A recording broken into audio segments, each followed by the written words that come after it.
খেতে ধান দেব মেপে হয় রিমঝিম বরসারি গগনের রোদে আগুনে আয় বেশি খেতে ধান দেব মেপে।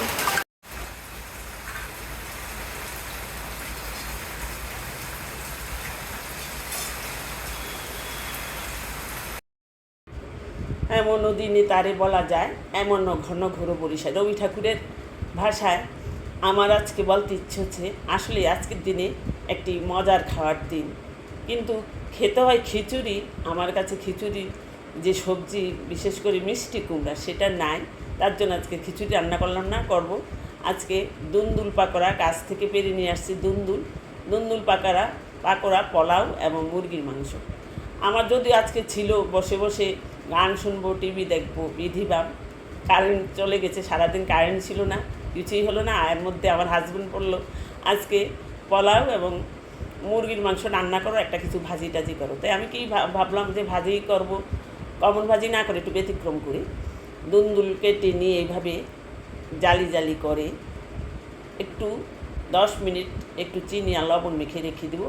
দুন্দুলের মাঝে যে পর্যাপ্ত জল থাকে সেই জলটা চিপে বের করে দেবো। আমি কেটে নিলাম এভাবে দুন্দুলটাকে টুকরো টুকরো করে 5 টুকরা।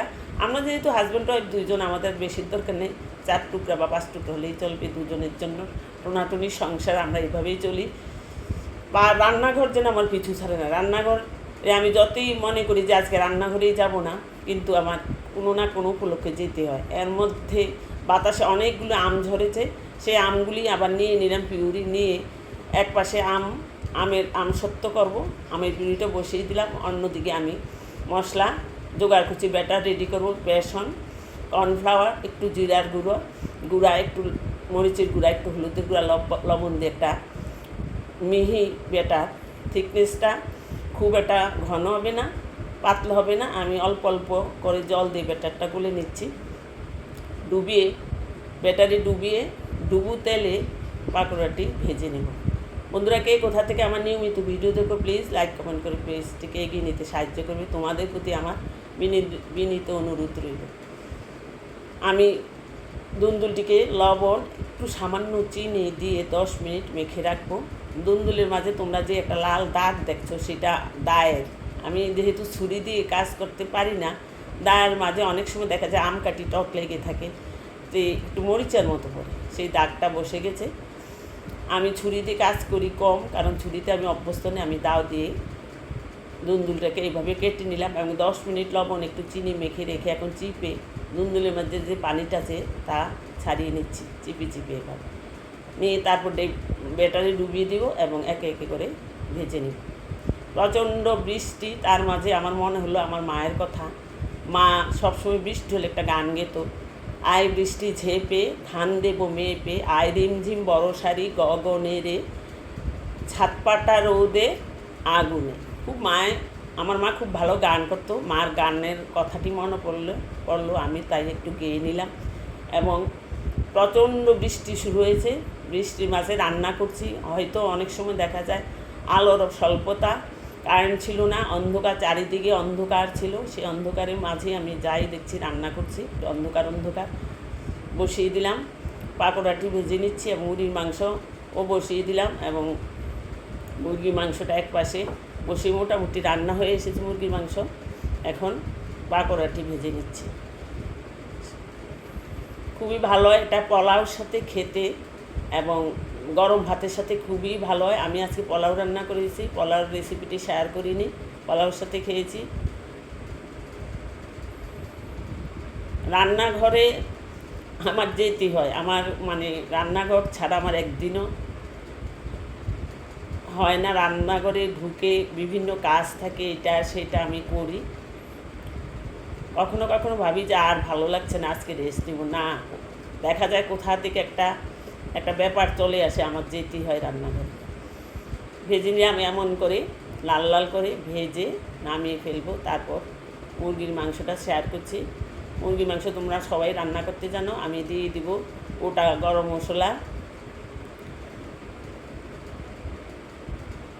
গোলমরিচ, লং, সাদা জিরা তেজপাতা দিয়ে ফোড়ন দিয়ে দিব। মাঝে বৃষ্টি হচ্ছে দেখাচ্ছি, দে কী ধরনের বৃষ্টি তুফান।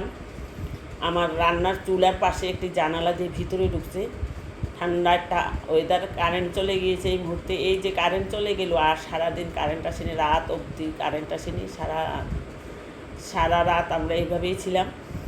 আজকে ভিডিওটা তোমাদের মাঝে শেয়ার করছি।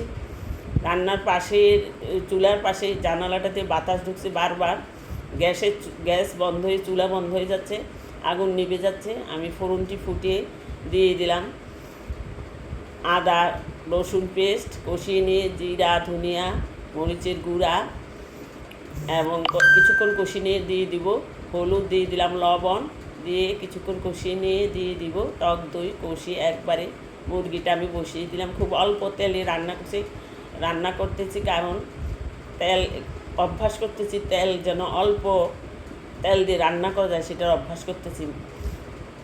তেল খাওয়া মোটেই ভালো না শরীরের জন্য, তারপর আমি পারি না, আমার দ্বারা কিছুটা তেল বেশিই পড়ে যায়। তেলটা আমি কম দিয়ে আজকে বসালাম। বৃষ্টি প্রচুর, চুলা বারবার নিভে যাচ্ছে, গ্যাসের চুলা, এবং কারেন্টও ছিল না, কিছুটা অন্ধকার। পাশেই আমি আম যে পিউরি আছে, আমের পিউরিটা বসিয়ে দিলাম। ঝড়ে অনেকগুলি আম পড়েছিল, পাকা আমগুলি আবার ব্লেন্ড করে ছেঁকে নিয়ে বসিয়ে দিলাম। একই সাথে মাংস রান্না করছি, একই সাথে আমের পিউরি জাল দিয়ে এনেছি আমসত্ত্বর জন্য। আজকে যেহেতু রোদ থাকবে না, আমি গরম জলের ড্যাগের উপরে বসিয়ে দেবো, আমসত্ত্বটি শুকিয়ে যাবে। গরম জলের ড্যাগের উপরে, যখন রোদ থাকে না তখন এইভাবে আমসত্ত্ব করি, গরম জলের ড্যাগের উপরে অথবা গ্যাসের চুলার নিচে। আমি গ্যাসের চুলার নিচে দিই না, গরম জলের ড্যাগের উপরে দিয়ে দিই। প্রচণ্ড ঝড়ে গাছপালার অবস্থা আমার খারাপ, অনেক গাছ নষ্ট হয়ে গেছে। আমার কিছু সবজি গাছ আছে, এগুলি নষ্ট হয়ে গেছে।